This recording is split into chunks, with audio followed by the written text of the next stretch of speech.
Yeah. You know? So let me go through the long and sordid history of my history with the police, because mine has not been so good overall. Right. It's been borderline bad to fair. And here's where I'm coming from. I grew up, as we've talked about before, in a very small town. And my mom was actually, she worked in the records department of our police station in the city that I grew up in. And my parents, and I thank them for it to this day, were very big about not her. Yeah, there was me and my two brothers, so it was three of us. She wanted to make sure that her boys did not attempt to cash in on privilege, because she very well could have said that, oh, if you see my boys around, give them a break. Like, she's no, they get treated like everybody else. And I thank her for that. But growing up, I would go to their parties. I would go to the parties with lots of cops there. And I heard a lot of the things that the cops talk about when they don't have their uniforms on.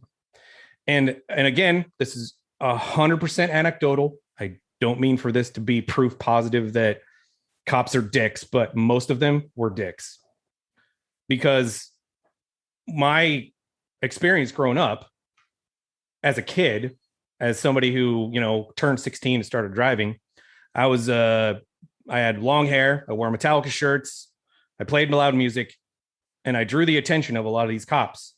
And it was kind of hit or miss. Some of them were like you said, just kind of doing their job. It's like, hey man, turn the music down.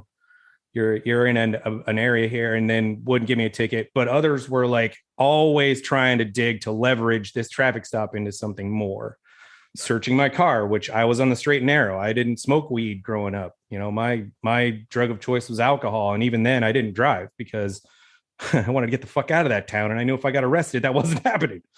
And even as I move away from there, with the confluence of how law enforcement is done in this country, and I'm being very careful about how I word this, that book I mentioned previously talks about the fact that a lot of municipal police law enforcement entities are incentivized by the war on drugs.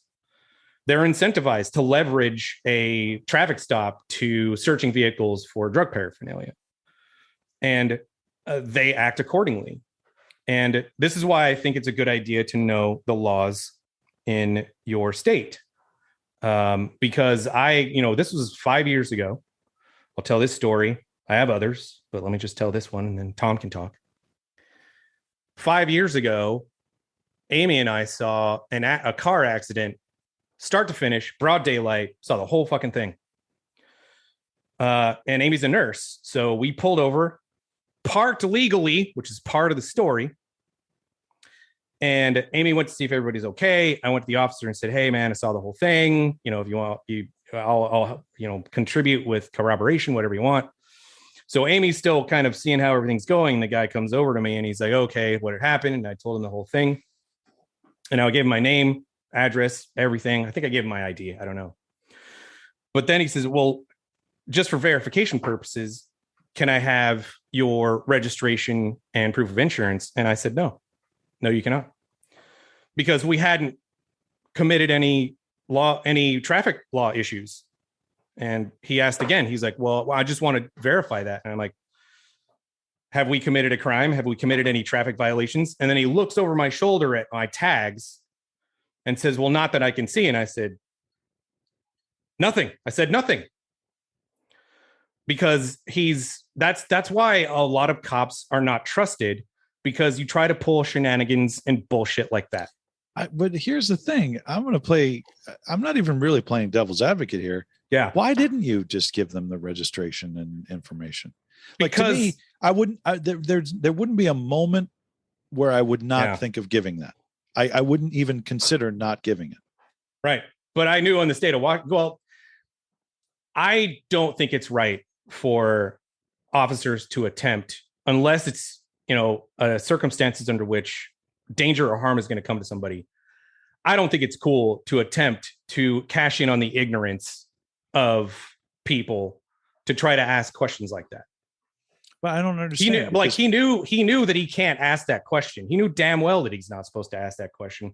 But What advantage other than finding out who you are and whether or not your car is registered? What advantage do you think he was cashing in on?